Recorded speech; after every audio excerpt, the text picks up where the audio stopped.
Hello, I'm Angelo John Lewis for the Sacred Inclusion Network. And if you want to know more about us and our mission, just check out our website, sacredinclusion.com. And I'm here with the esteemed Bob Dunham, who, among other things, is the founder of the Institute for Generative Leadership. I think I said it right. Yep. Yeah. And they delivered action-based discipline of generative leadership. You could say that Bob is kind of the thought leader behind the type of coaching called generative leadership. Just a little bit about Bob. He's worked since 1981 as a coach, consultant, educator to executives, management teams, and coaches worldwide. And prior to founding the Institute, he was a VP at Motorola Computer Systems, the COO of Action Technologies, and VP of Consulting for Business Design Associates. The thing I always like to leave in was that you had some part for the design of the space something or other. And I didn't write down in my notes, but that's an interesting thing. I mean, that gets somebody's attention more than anything else that I mentioned. But in any event, yeah, it's kind of a fun part of my life. I was head of the onboard software team for the Hubble Space Telescope for 4 years. Yeah, that must have been amazing. Talk about collaboration and all these kind of things. Yeah. We had exposure to all the other systems on the vehicle, so I really learned a lot about the science and the vehicle. And what you're doing now is completely different. Absolutely. So I consider you an authority on the area of leadership, and you have a very unique take on it, in that it's not at all mechanical. There are mechanical aspects of it. I mean, because you have to actually do things in order to. But at heart, it's not mechanical, and it's not transactional, I'll say. So I want to start with something which I think I know that's very important to your whole perspective around coaching and leadership, is this notion of caring. And you make caring the sort of the central part of a leader needs to do to get in touch with his or her caring before he or she goes about coaching or leading others. I wonder if you could talk a little bit about caring, Bob, and maybe you could give some illustrations as to what some people had to go through to get in touch with their caring. Yeah. So I'll say a couple of things. One is that the biggest issue that I see out there in the world today, not only in leadership but in our culture, is the metaphor of machines.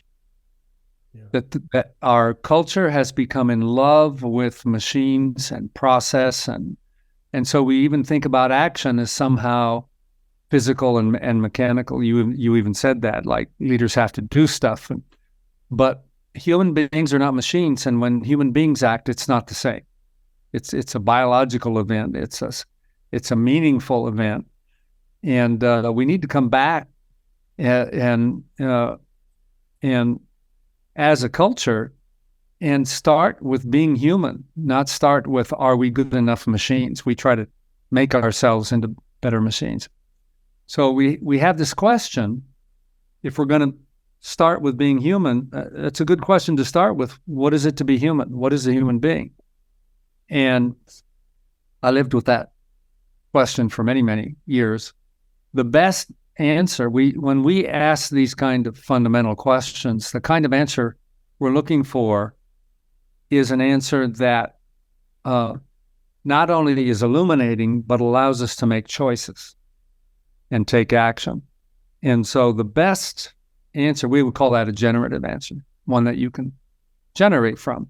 And the best generative answer we've come up with what's fundamental to being human is we are creatures that care.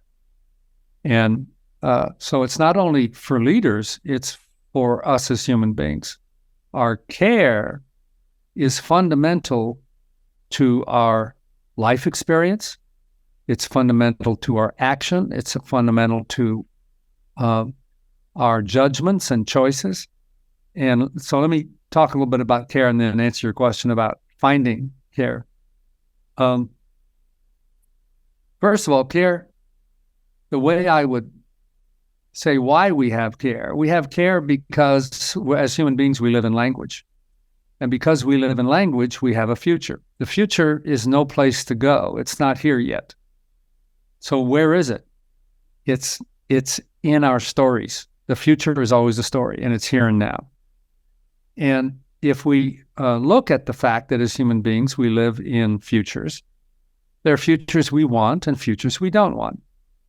And the futures we want and the futures we don't want create an emotional response, a fundamental response that's going on all the time. And that the depth of that response is the feeling of care, that you feel like this matters to me, I care about this, or I don't. And it's so fundamental, it's fundamental to all other emotions. So, for example, if you're angry, but you don't care about whatever's going on, you won't be angry, because the reason you're angry is you care, right? Sadness is the same thing. The only reason you're sad is something you care about is lost. So it's very, very fundamental. And what we found in our journey with this, it's so fundamental.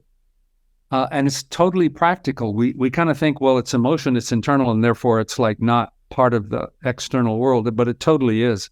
Everything we see and do is based on how we observe internally, right? How we feel internally. So it's all about our relationship with action, our choices in the world.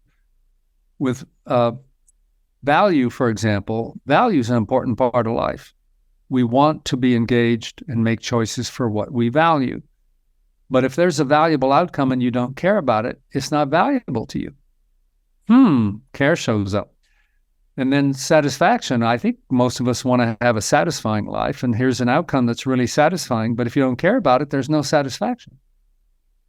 And meaning, if we look at, we want to have a meaningful life, if there's an outcome that's supposed to be meaningful and you don't care about it, there's no meaning.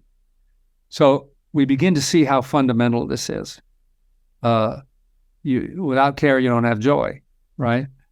And so what we want to do, if care is so important, is notice that since care is about what matters to us, we want to make choices on behalf of what matters to us.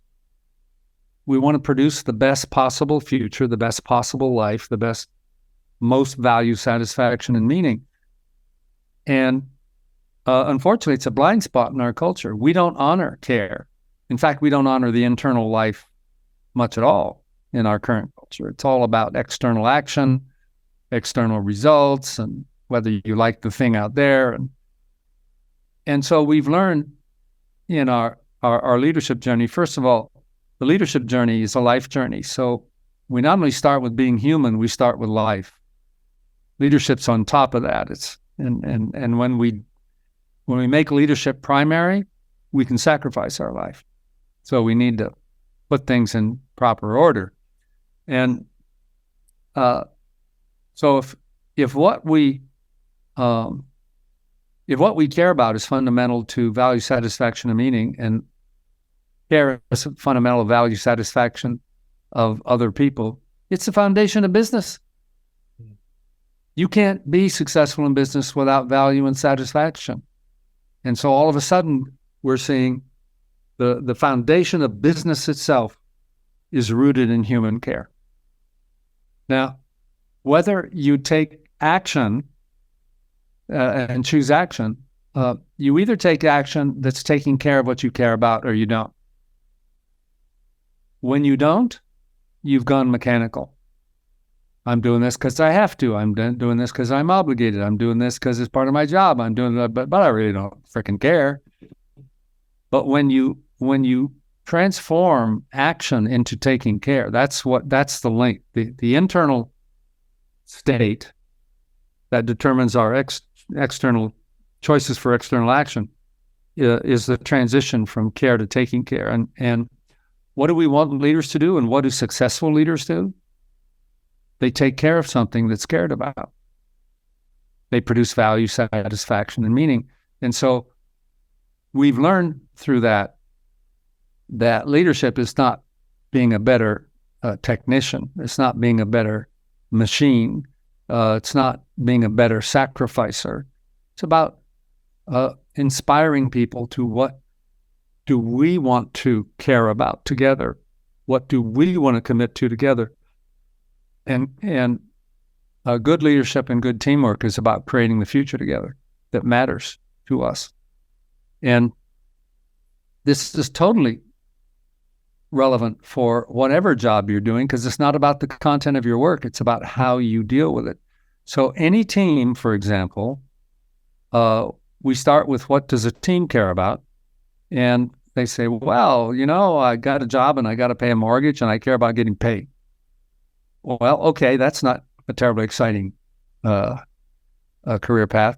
And so if you're a leader, you can have a conversation with the team saying, well, what do we care about here? Do we care about excellence?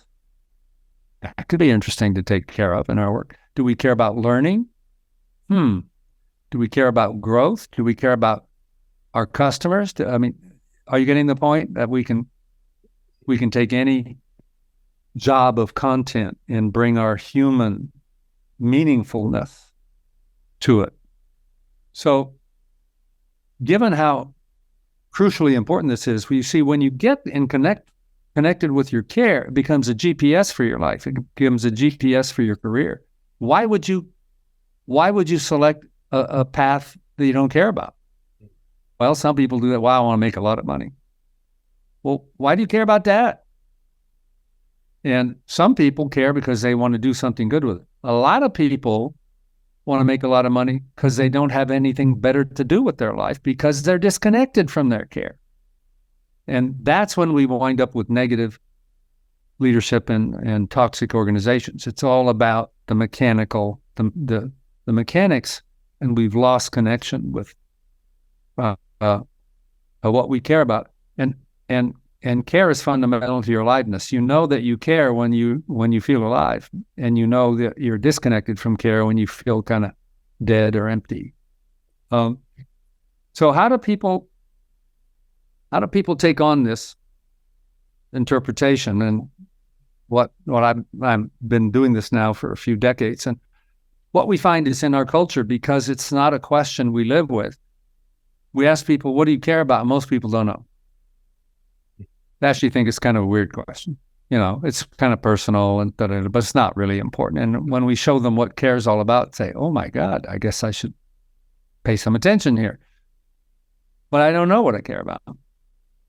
And in our programs, we see people will take, on average, 6 months, sometimes up to 2 years. Wow.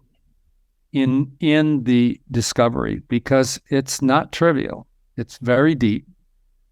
And we have to kind of let go of all the old stories of what I should do and what success is, to really find your own inner. And for me, it's sad that our culture has gotten to the point that our inner awareness is so limited. But I'm also delighted that people can embark on this journey and figure that out. And it's unique to every person. That part of the problem is no one else can give you the answer. You got to find it with your own heart, with your own soul. And just one more comment here, it's connected to the depths of other wisdom traditions where they talk about destiny or being at one with the universe. But you can't be at one with the universe unless you're at one with yourself. So you need to know who you are, what you are. And if you don't know what you care about, you don't. Well, it's really relevant, considering the sort of like the advances in artificial intelligence that we're all witnessing right now. Yeah. To ask this fundamental question is, what does it mean to be human? Yes. Because it's like all the other non-human things it's like those things are advancing very quickly, and we get back to this kind of fundamental question of who we are, what we care about, and what do we do. You mentioned that sometimes it takes an average of 6 months, in some cases 2 years, for people to figure it out. What are you doing with them during this time? How are you helping them get to that place?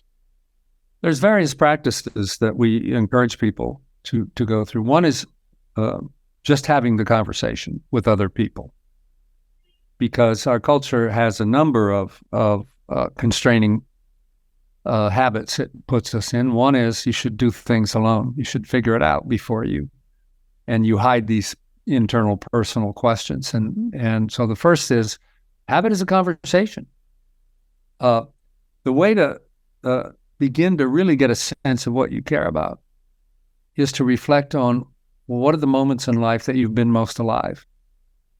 Because your care has been present in those moments. And then as you look at your choices in life, which ones activate your interest, activate your meaning, activate your commitment, activate your aliveness, and there's some care there. And part of the reason it takes so long is people become a little bit cautious because their whole life may have been built out of doing what other people told them to do, what other people expected. And now they are kind of feeling trapped there and like, God, if I really access my own internal passion, I might have to change my life. And I'm a little afraid of that. So they have to come to peace with discovering who they are and then deal with where they are in it. Some people change careers. Some people make big transitions in their life. Other people stay right where they are and say, I can just live differently in the same life. There's no solution. In other wisdom traditions, like I've mentioned, in Chinese wisdom, ancient Chinese wisdom that underlies acupuncture, for example, the very notion of health is based on being aligned with who you are. And that's called fulfilling your destiny. Your destiny is to be you, not to become something else. And when you do that, you're healthy. And when you don't, you're suffering and will be the foundation of health issues. You said a lot of interesting things there. One of that stood out for me is that a lot of it is involved. It's useful to have a conversation with other people. Yeah. It's true that we have, even when you talk about caring and destiny, many people think of that as a sort of like a totally, it's almost like a selfish thing. It doesn't necessarily involve any people giving insight into you. It's just like something that you just go inside, and I'm certain there's a place for that. However, the idea of having a conversation with others to help you find it is sort of like a new, maybe different than what I've heard. Yeah, I find a lot of people don't have a relationship with themselves. They don't have conversations with themselves. They don't listen to themselves. They don't listen to their heart. They don't listen to their body. And because they've been so indoctrinated that success is doing this or that or pleasing other people. And so that's part of the transition. In the book, we talk about stepping onto the veranda. Yeah. And that's a Chinese wisdom story that in your life journey, there is the phase of learning how to belong, learning how to absorb social values and act out of them. But as you develop, you are given the opportunity to reach a point, and on the body, it actually is at the bottom of your sternum. It's actually when you go from your belly on up to your heart that there's a choice point called stepping on the veranda, and it's the opening story of the book. And in stepping on the veranda, it's described with two Chinese characters, meaning taking a step onto the veranda. And what it means is making an act in life, a public act, that you are taking responsibility for your life. And if you don't step on the veranda because you're afraid or you haven't figured it out or it would cause too much turmoil, this is the whole challenge for finding out your care. But in stepping on the veranda, it's an act that begins to provide access to something. If I were to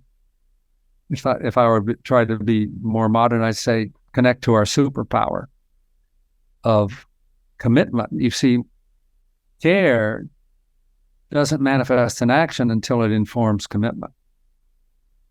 And then commitment is what we bring to action. And so that whole set of connections we could call your passion or your purpose. And so that stepping onto the veranda, you don't do it because you know how. You don't do it because you know who you are and you know what you're going to become and you know what you're going to do. No, it's simply saying, I'm going to stop being the automatic, habitual, socially acceptable behavior that's been defined externally and begin to operate from something that is me and mine and internal. And it's a very powerful act. And then there are steps that are described after that when you do that, you will have an experience that I can call being aware that you have a purpose, that life has given you a purpose, like there's something inside of you that you were born to do, and you don't know what it is yet. Yeah, I was gonna get to that, and I neglected to mention the title of your latest book, which is The Power of Owning Up, which is kind of what we're referencing here. Yeah. But I wanted to ask you personally. You do have this metaphor, which I thought was lovely, about the veranda. You talk about Chinese characters, inner wisdom, the two characters of inner wisdom, 2 feet walking onto a veranda, or harnessing the power to make intentional choices in one's life. Yes. So 2 questions just for you personally, Bob, and I know part of the answer of one of them. What was it like for you to step onto the veranda, and what were the things that were maybe hindering you from doing that? Yeah, it was quite a journey for me. I've definitely experienced this challenge and journey. I would say I didn't step onto the veranda fully and with awareness till I was in my late 30s. And so my story was American kid, small town boy, and I was fortunate enough to be in a family where I expected that I would go to college, and so I was in this question like, well, what do I pick for a major? I mean, what do I do? What am I going to do with my life? Here I am, 17 years old. Like, I don't have a foggy idea. And I remember having a conversation with myself and reflection. And I said, okay, let's do a little analysis here. Let's look at all the topics that I've seen in school. Like let's look at all the ologies. There's biology and geology and all of that. And I just kind of went, biology, nah. Geology, nah. Physics, nah. It's like, and then I got to history and philosophy, and I went, ooh, that would be cool. And there was something inside of me that was attracted to what I considered to be something about, later I could articulate a bit, something about life and being human. I was attracted to that. And so did I go study that? No. I had a father who was very clear about what I was going to college for. And that was to get a degree in engineering. Engineering, for me, meh, yeah, not so much. And I did. And it had a lot of suffering with it that I didn't know how to deal with. And at the time, I kind of viewed that attraction to history and philosophy as, well, it was just childish. It was selfish. It was just entertainment. Like, now I'm in the real world, and in the real world, you sacrifice and you work hard. You do all this stuff, and so I became an engineer. I was lucky. I got into computers in the early days, and that led me to work on the Hubble Space Telescope. So my engineering days were actually quite interesting and quite alive.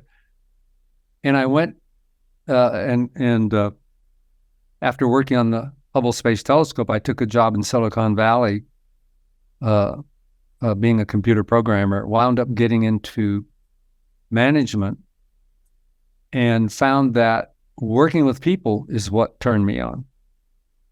And wound up getting 5 promotions in 2.5 years, becoming a VP, doing a turnaround, having some extraordinary results, and it burned me out. And so a lot of lessons along there. But I was beginning to find myself. And then after the burnout, I just kind of went off and spent a year. I didn't want to take another executive job in Silicon Valley. Something clear was there, but I wasn't quite sure where I was going to go. I wound up going to work for a philosopher, Dr. Fernando Flores. Yeah, I'm going to ask you about it. Yeah, go. Yeah, studied. So I was a student of his previously, but there I was in the middle of philosophy and the history of being human and these questions. And it's like, well, damn, I guess it was what I was really meant to do. And it was what made me alive. I had the experience of what in the technical terminology was ontological transformation, of shifting my reality as a human being about how I saw the world, how I acted in the world, how I felt about it. I've shifted myself and had learned a lot about doing that in the process of taking action and learning to be an effective manager in the organizational world. And that was actually the foundation, these two components, action in the world that works, but doing it by becoming a better human being, becoming more myself. And that became the foundation of my inspiration for generative leadership. You mentioned that it wasn't like this instant thing that you sort of made a decision. You did your choice. You realized there was something there for you in terms of a calling, and then you brought in the terminology of the wisdom traditions. One tradition in the Christian tradition is like the dark night of the soul. So yes, many people when they decide, look, this is not working, I've got to figure out something. They go through this process. Yes. It's a dark process. It's not, you don't know all the steps. You don't know the moves. You don't know what the real future looks like. And there must be some skill that you have. We all have some skill about it, but something that you've learned about helping people navigate through this process of figuring out just what is the thing I'm here to do. I wonder if you could talk a little bit about that. Well, I agree. From my own experience, I went through the dark night of the soul. I went through clinical depression, actually, and didn't have the question. It took a while to find my way out of that. Joseph Campbell talks about being in the belly of the whale, and in the Chinese tradition, one of the steps after stepping on the veranda is you go into darkness, and but in the Chinese tradition, darkness is not bad and heavy. Darkness is the state of letting go and becoming receptive to something new. That's what saved me. Is I was able to open up and become receptive. So in that process, I think what helps people on that journey is, first of all, to know that is part of the process. It's not that something's bad and wrong and there's something wrong with you. And it's really having to let go of what we know to enter some new way of knowing. And one of my teachers, Dr. Richard Strozzi Heckler, he said, somatically, he said, well, it's like you're holding on a glass of water and you see a pitcher that's got more water. You have to let go of the glass before you grab the pitcher, and you're not holding on to anything. And it's that feeling in the body, and this actually is a huge learning opportunity. The best way is to be accompanied, not to suffer it alone. To constantly be supported, and we can learn to deal with the body reactions, the emotional reactions, the stories, and to be on the quest for what's really true for me. What am I really going for?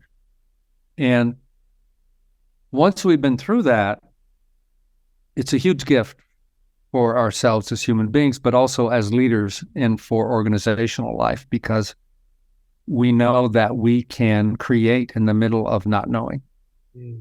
That we can, not knowing is not a prison, it's not a failure, it's not something's wrong. It's like when you're moving to new territory you haven't been before, there will be that. I now call this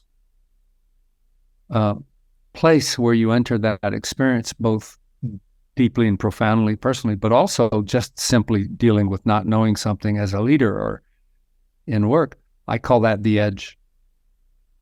And the skill is to learn to go beyond the edge by stepping over it.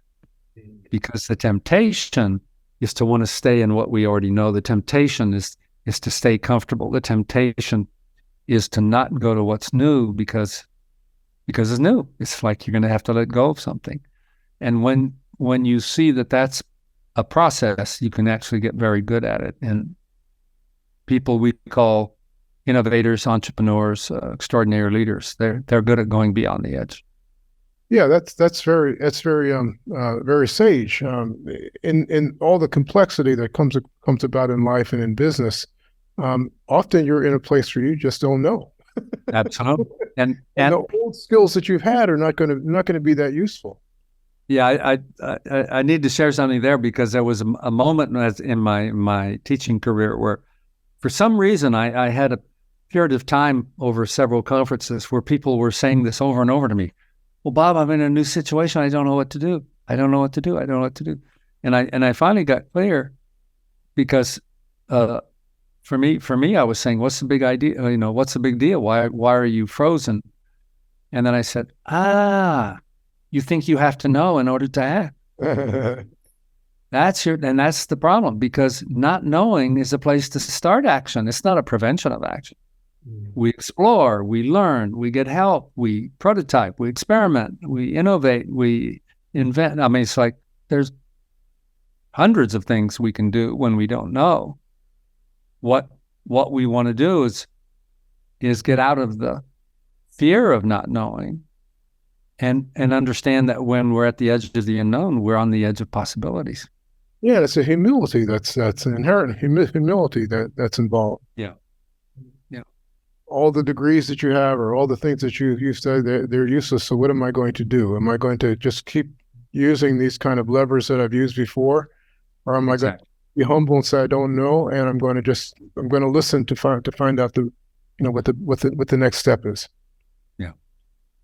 When I was reading your book, I was thinking about my I don't know how brief it was, but I had a coaching career. I did a lot of coaching. Yes. And the normal process that you do, and mine wasn't as thought out as elaborate as yours. Was you're trying to figure out, what does this person really want? What does this person want to do? And what I find, and I don't know if it was me or whether it was the system I was using or whatever. Yes, I found that people didn't know what they wanted to do, first of all. But then I discovered that in many cases, a lot of cases, they didn't like where they were. Their values were not aligned to what the company was asking them to do, and they left, their jobs. And I felt mixed about it. I felt on one, because the people that were paying me were the corporations themselves. Right. You would think I would get them to help them make better widgets, but no, I was not really encouraging them, but the process I was using them was kind of encouraging them to let go of the whole widget making thing and find out their own journey. So that leads me to something that I wanted to ask you, which is about alignment. I don't think that process which I've just elaborated is all that unusual. I think a lot of people are not necessarily aligned to what maybe the values of the organization is doing.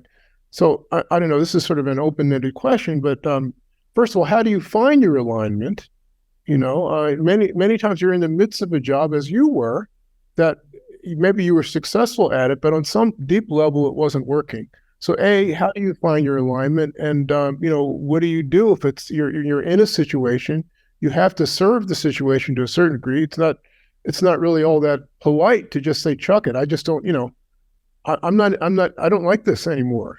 So you're in this place, and I know I'm asking you for an impossible answer, but I'm going to ask you anyway. Yeah, well, no, I like the question.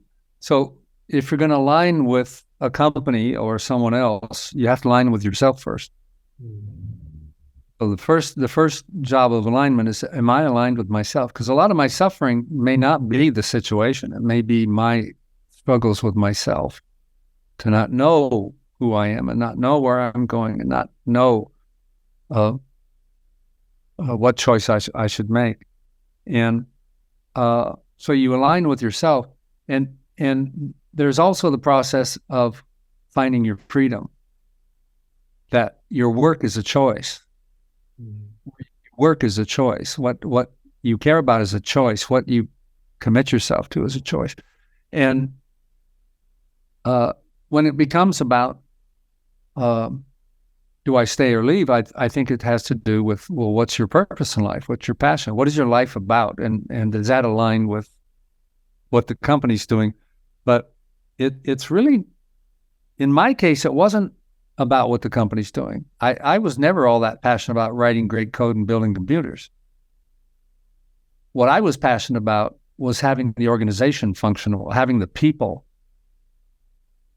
fulfilling their possibilities for being excellent, to stop having work be a place of suffering, to have excellence and achievement be what we were doing.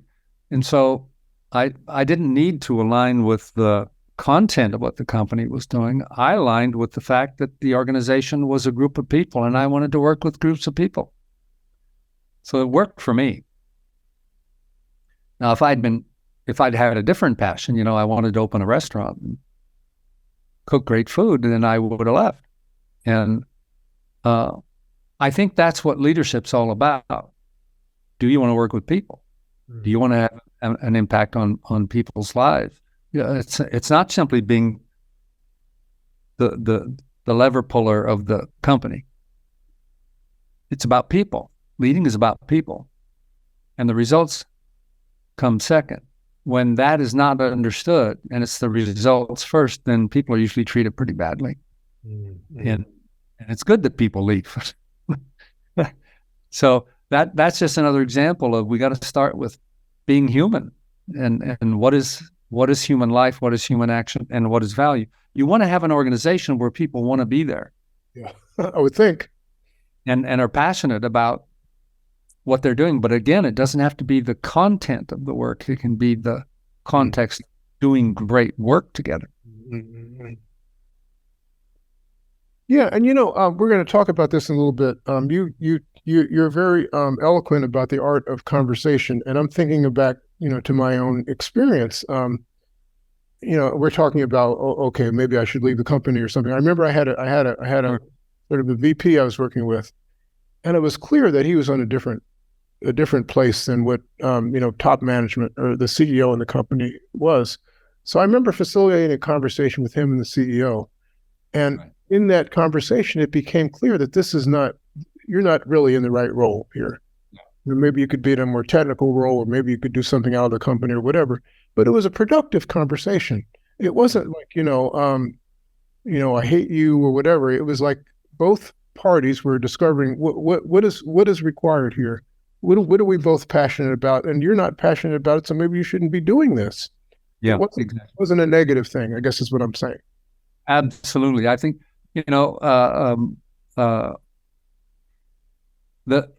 that discovery is personal. It's also the discovery of a team. It's a discovery of a company. What's the kind of core source of meaning that drives us?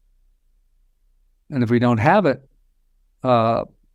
life gets pretty heavy and rigid and difficult.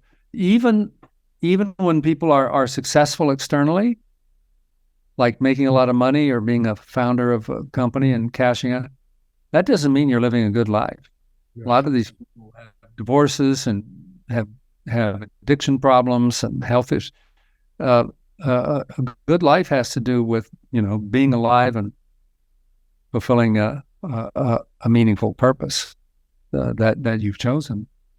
And it's not to understate it, but we're all humans at the end of the day, and we're all humans. And if we're on a team, we care. Hopefully, we care about each other. Yes. Yeah. And, so, in a way, if that can come first, and the content is this other thing. If we care about each other, perhaps we care about the thing that we're doing together, and it doesn't. It's not negative. It's not destructive. It's how can we support each other, and hopefully how can we support each other in terms of the work that we're going to do together. Yeah, that sounds like a good description of life. Let's live together. And maybe on a simple level, it could be about reassigning different responsibilities that we're more in touch with, whatever the person's passion is or whatever. Yeah. Another thing, of course, I read these books and I think about my own experience. So I'm human, so forgive me. Yeah. I was thinking about this whole thing about responsibility, and you talk a lot about responsibility in the book. You talk about responsibility. You talk about it in the broad sense, and you talk about this notion of blame as the opposite of responsibility. And perhaps I'm thinking, I guess I'm a little bit more, what's the word, anti-establishment than I perceive Bob Dunham. But I see a lot of organizations that just aren't working. Yes. Not only are they not working, but they're actually doing negative things to the planet. Yes, I could talk about the church. I could talk about the oil industry. I could talk about many different aspects of it. At the same time, so a middle manager finds himself that all of a sudden he makes some discovery that they're putting oil into the water or something like that, or whatever the thing is, that he just feels that he can't do this anymore. He's got to do something right. Positive. And yet he's at the same place that I was pointing out before. He's in a place, maybe he actually cares about the people that he's working with, maybe the team that he's working with, yet he's got this responsibility, you could say, to maybe a larger purpose. So there's this thing about blame, right? Which is sort of right in the center. So the human impulse is to say, well, the organization they're just making everything up. And if I just assign blame on them, I'm off the hook or something like that. So the question gets to be, what's the responsibility there? I know it's hypothetical, but I think it's real for a lot of people. I really do. Well, I think it is. I mean, it's really the call to leadership. It's a call to what is there for me to do, given what I care about and my standards. And in those situations where you find the organization is doing something that you consider negative, there's a couple of options. One is to say, I'm going to try and make a difference here. I'm going to try. And how do we do that as a leader? We start a new conversation. I'm willing to take a stand and have rather than just be silent and, blame the company, but I got to get my paycheck, and just start a new conversation. When I was in my Silicon Valley story, and helped to do a turnaround, the company really needed a turnaround. I mean, it was one of these companies that was not functioning. People were not happy. It was not going in a good direction. And I started to talk about it. I said, well, why don't we change things so that we're working on excellence rather than all of our complaints? And so that's one. And if the situation is such that you are totally rebuffed, declined, and that may be a good sign. It's time to move on. And I think each of us has the opportunity and the call in life, what matters to you and what are you going to do about it? And if you can't do it where you're at, then it's a legitimate question. Where should I be to do that? And whether we're inside the company or outside the company, and the company's doing something you think is negative, there's the opportunity to, first of all, have a voice, and second of all, to join with others. What can we do about this? And our generative framework for leadership is all action comes from conversation, all of it, without exception. And if we want to change the world, we have to change the conversations. And if no one else is doing it, then it sounds like you got an invitation to speak up and start the missing conversation. And does it mean that it's a magic wand and everything will change? No. You will when you become a leader, whatever you stand for, you will have opponents. Mm. You will have resistance. You will have enemies. That's part of the game. That's one reason. That's one of the complaints people have. I thought when I got promoted, things would get easier, and it's gotten a lot harder. And but I think that's the invitation from life. One is to find your own path, and the other is what are you helping happen in the world, and what are you going to do about that? I think all of us have to face that and answer it if we're awake, or the blame conversation is a way to tranquilize. Not my responsibility. It's right. Somebody else's problem. They're the bad guys. That's not me. I don't have to worry about it. And the stance of responsibility says, no, I need to make a choice. Whatever it is, I need to take a choice and be responsible to that choice rather than allow blame to allow me to say that I don't make a difference, even though my silence could be aligning with what I'm against.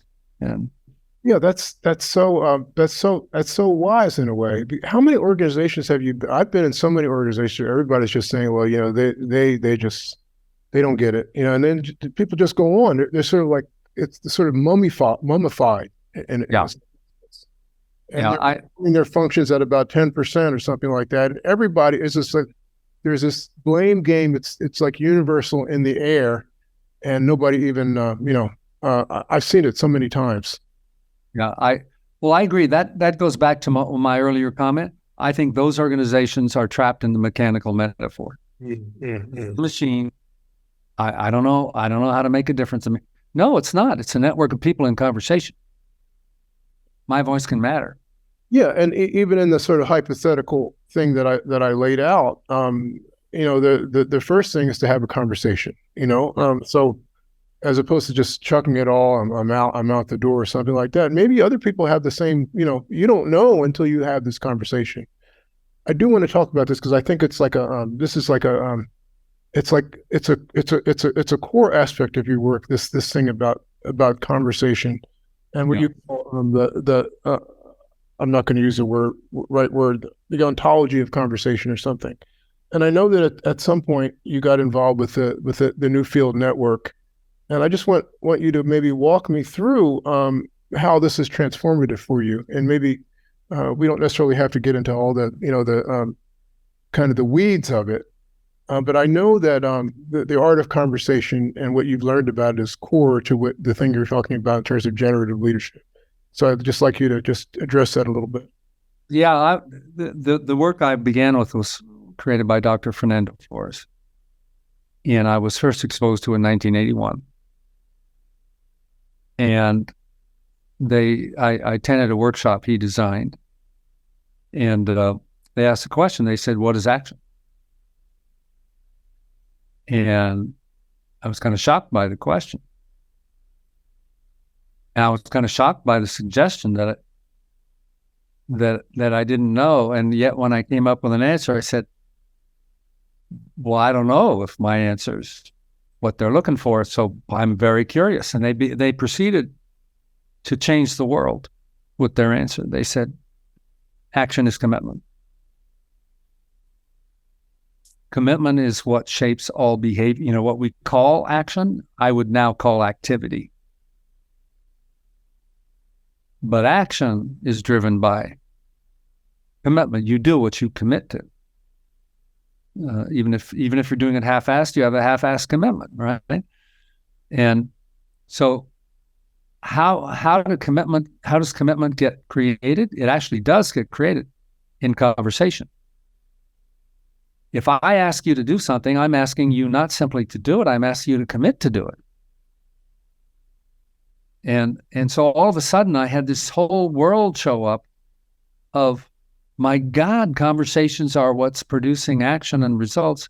And also it's what's producing the problems when we're not having action and results, or the wrong action and results. It's all conversation. And that led me to this track where I had the 5 promotions in 2.5 years and was able to produce turnaround in a negative situation. And so that's the starting point. And so I was a student for Dr. Flores as I was doing this in Silicon Valley, and I wound up leaving my company. I went to work for him. I worked in his companies for 7 years.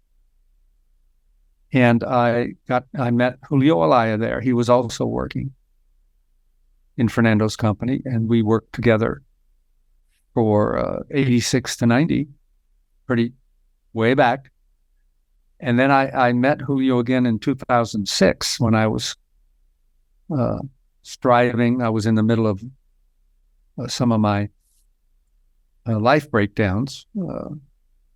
That was a time I was in depression, but we met and he said, "Yeah, let's get together, let's work together," and we did. We wound up doing some joint ventures, and so Julio and I come from the same roots. Mm. He's founded Newfield Network. He's does brilliant work with transformative learning about how to see your world and see yourself. How does that open choice for a different life for yourselves? And so I learned with Fernando for 7 years. I've been since 2006. Julio and I are close friends. We work together. And where Julio went into ontological coaching and does this extraordinary work of what he calls an epistemology of emotions, where epistemology means the way of knowing, that if we started with emotions, we would be a lot more sensitive and aware and human and make better choices.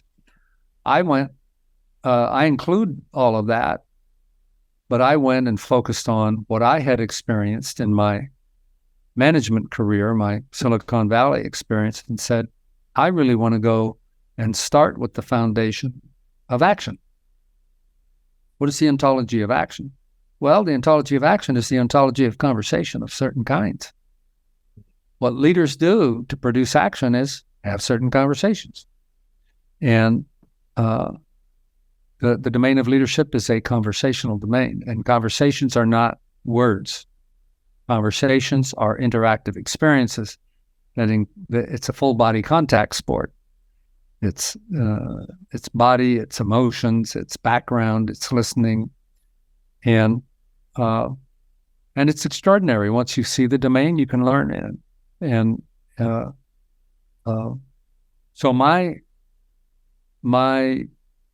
I think one of my biggest, so my journey here has been going on for 42 years now.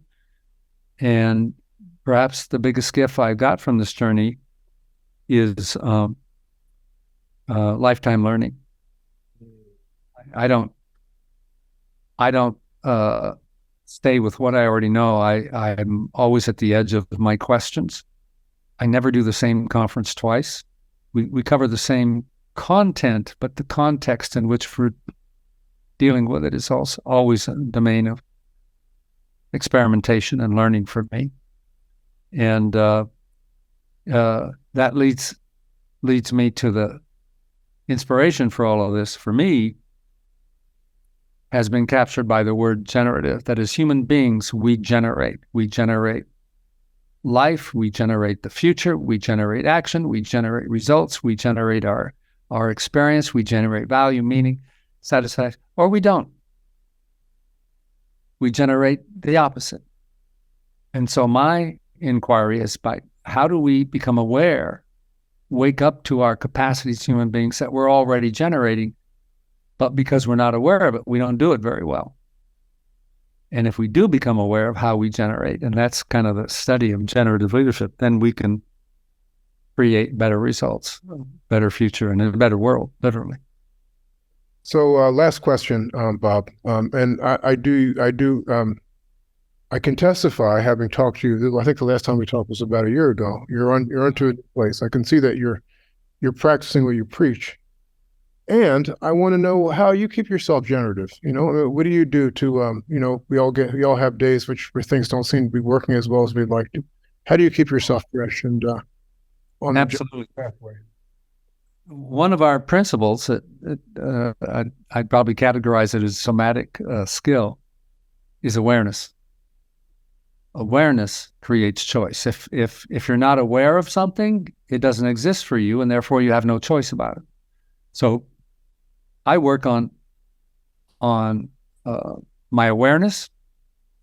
I do a lot of learning and study to become aware of new conversations in the world and new possibilities.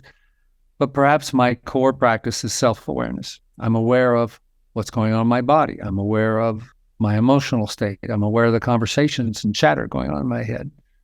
I'm aware of my spiritual sense of things. And when it's a real powerful indicator of how we're doing is our mood.